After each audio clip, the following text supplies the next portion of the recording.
नमस्कार, ये आकाशवाणी चंडीगढ़ है। अब आप रतिका से प्रादेशिक समाचार सुनिए। केंद्र सरकार ने स्टैंड अप इंडिया योजना के अंतर्गत 1,80,000 से अधिक महिला उद्यमियों के 40,600 करोड़ रुपए से अधिक के ऋण मंजूर किए हैं। प्रधानमंत्री नरेंद्र मोदी ने कहा कि स्टैंड अप इंडिया पहल ने महिलाओं और अनुसूचित जाति एवं अनुसूचित जनजातियों के सशक्तिकरण में अहम भूमिका अदा की है। हरियाणा मंत्रिमंडल की बैठक में आज 36 एजेंडे रखे गए, जिनमें से 33 को मंजूरी दी गई और हरियाणा सरकार ने सरकारी कर्मचारियों, पेंशन भोगियों और उनके आश्रितों को बड़ी राहत देते हुए आयुष चिकित्सा प्रतिपूर्ति नीति का मसौदा तैयार किया है। अब समाचार विस्तार से। प्रधानमंत्री नरेंद्र मोदी ने कहा कि स्टैंड अप इंडिया पहल ने महिलाओं और अनुसूचित जाति एवं अनुसूचित जनजाति समुदायों के सशक्तिकरण में महत्वपूर्ण भूमिका अदा की है। श्री मोदी ने स्टैंड अप इंडिया योजना के 7 वर्ष पूरे होने के अवसर पर एक ट्वीट संदेश में यह बात कही। केंद्र सरकार ने स्टैंड अप इंडिया योजना के अंतर्गत 1,80,000 से अधिक महिला उद्यमियों के 40,600 करोड़ रुपए से अधिक के ऋण मंजूर किए हैं। स्टैंड अप इंडिया योजना के 7 वर्ष पूरे होने के अवसर पर केंद्रीय वित्त मंत्री निर्मला सीतारामन ने कहा कि ये गर्व और संतोष का विषय है कि इतनी बड़ी संख्या में महिला और अनुसूचित जाति एवं अनुसूचित जनजाति उद्यमियों को ऋण उपलब्ध कराए गए। इस अवसर पर केंद्रीय वित्त राज्य मंत्री डॉक्टर भागवत कराड़ ने कहा कि स्टैंड अप इंडिया योजना वित्तीय समावेशन के तीसरे स्तंभ यानी साधनहीन को साधन प्रदान करने पर आधारित है।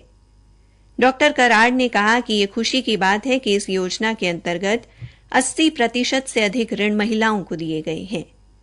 उल्लेखनीय है कि स्टैंड अप इंडिया योजना 5 अप्रैल 2016 को शुरू की गई थी। इसका लक्ष्य महिलाओं, अनुसूचित जातियों और अनुसूचित जनजातियों के सदस्यों में उद्यमशीलता को प्रोत्साहित करना है।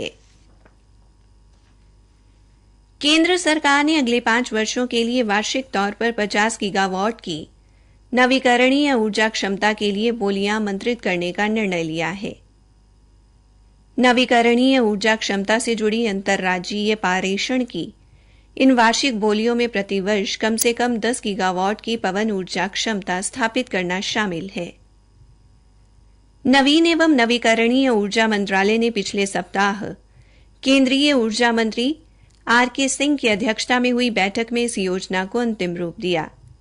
काबिले गौर है कि कॉप 26 में प्रधानमंत्री की वर्ष 2030 तक गैर जीवाश्म ईंधन से 500 गीगावाट संस्थापित बिजली क्षमता प्राप्त करने की घोषणा के अनुरूप बोलियां आमंत्रित की गई हैं। हरियाणा के मुख्यमंत्री मनोहर लाल की अध्यक्षता में आज चंडीगढ़ में हुई मंत्रिमंडल की बैठक में कुल 36 एजेंडे रखे गए, जिनमें से 33 को मंजूरी दी गई। मंत्रिमंडल की बैठक में साझा गांव नियम 1964 में संशोधन को मंजूरी दी गई। बैठक में लिए गए एक अन्य निर्णय के अनुसार ग्राम पंचायत को अपनी भूमि आवंटन के माध्यम से 20 वर्ष की अवधि के लिए कम से कम प्रतिवर्ष 5100 रुपए प्रति एकड़ की दर से पट्टे की अनुमति लेनी होगी। इसके अलावा बैठक में राज्य के स्थानीय युवाओं में निवेश के प्रति आकर्षण की भावना को बढ़ावा देने एवं रोजगार के प्रति प्रोत्साहित करने के लिए हरियाणा उद्यम एवं रोजगार नीति 2020 के तहत कर्मचारी रोजगार सृजन सब्सिडी बढ़ाकर 36,000 रुपए से 48,000 रुपए तक तय करने का निर्णय लिया गया है। ये सब्सिडी बी, सी एवं डी ब्लॉक में हर साल हर कर्मचारी के लिए 10 साल तक लागू होगी। मंत्रिमंडल की बैठक में हरियाणा कौशल विकास एवं औद्योगिक प्रशिक्षण विभाग ग्रुप ख निदेशालय तथा क्षेत्रीय कार्यालय सेवा नियम 2023 को मंजूरी दी गई। नए नियम में सहायक निदेशक तकनीकी, वरिष्ठ शिक्षुता पर्यवेक्षक, प्रधानाचार्य एवं उप प्रधानाचार्य के पद के लिए शैक्षणिक योग्यता इंजीनियरिंग में डिग्री निर्धारित की गई है। बैठक में हरियाणा सिविल सेवा यात्रा भत्ता नियम 2016 में संशोधन के प्रस्ताव को भी स्वीकृति दी गई। इन नियमों को हरियाणा सिविल सेवा यात्रा भत्ता संशोधन नियम 2023 कहा जा सकता है। ये नियम आधिकारिक राजपत्र में प्रकाशन की तिथि से लागू होंगे। हरियाणा मंत्रिमंडल की बैठक में आज सोनीपत महानगर विकास प्राधिकरण विधेयक 2023 के मसौदे को मंजूरी दी गई।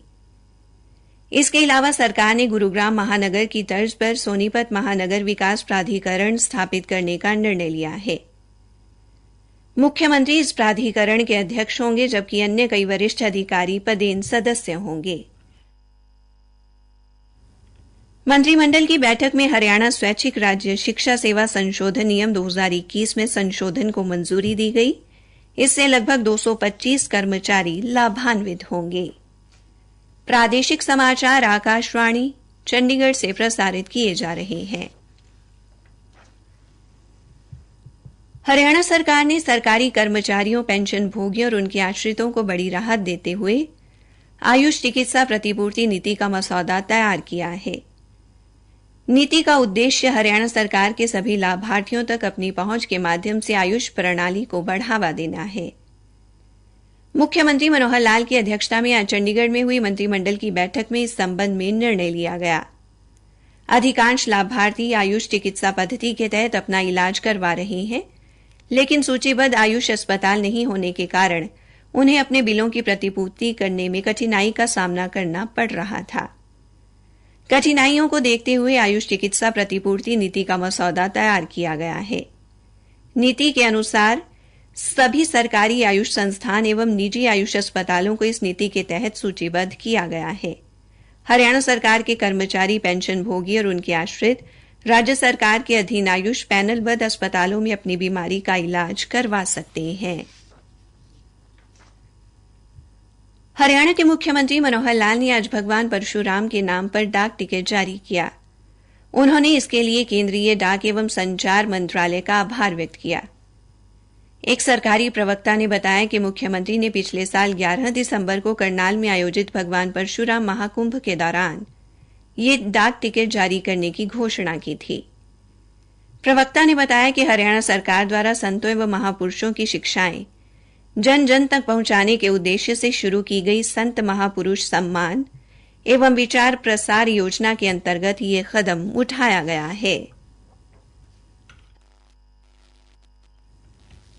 अंबाला पुलिस द्वारा नशा तस्करी को रोकने के लिए विशेष अभियान चलाया जा रहा है। इस अभियान के दौरान राष्ट्रीय राजमार्ग 44 के नजदीक शाहपुर रेलवे फाटक के पास नाकाबंदी कर 2 युवकों को 4 किलोग्राम अफीम सहित गिरफ्तार किया गया। आरोपियों की पहचान पंजाब के बरनाला जिले के बलजिंदर सिंह और रघुबीर सिंह के तौर पर हुई है। पुलिस ने आरोपियों को अदालत में पेश कर 8 दिन का रिमांड लिया है। उत्तर हरियाणा बिजली वितरण निगम उपभोक्ताओं को विश्वसनीय, अच्छी वोल्टेज और बिजली की निर्बाध आपूर्ति के लिए प्रतिबद्ध है।